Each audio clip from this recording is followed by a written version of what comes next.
म्हणजे प्रत्येक घरात एक बाप असतो. बाप कष्टाने घर उभं करतो, भिंती बांधतो, छप्पर सावरतो. उन्हात तानात पावसात वादळ वाऱ्यात तो त्या घराची काळजी वाहत असतो.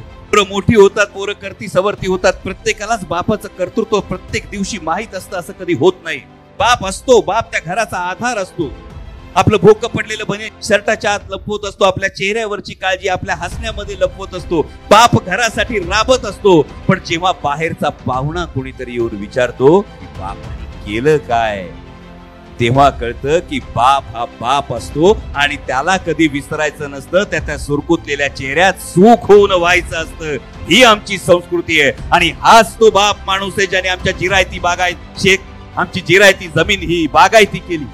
हाच तो बाप माणूस आहे ज्याने सर्वसामान्य शेतकऱ्याला पद मिळवून दिली. हाच तो बाप माणूस आहे ज्याने सर्वसामान्य युवकांच्या हाताला रोजगार दिला. आणि जेव्हा आमच्या बाप माणसाला विचारलं जातं की आदरणीय पवार साहेबांनी महाराष्ट्राला काय दिलं, तेव्हा आमच्यासारखी सर्वसाधारण माणसं उठून उभी राहतात आणि सांगतात की होय, सगळ्यांना आव्हान द्यायचं पण बापाला आव्हान द्यायचं नसतं कुणी.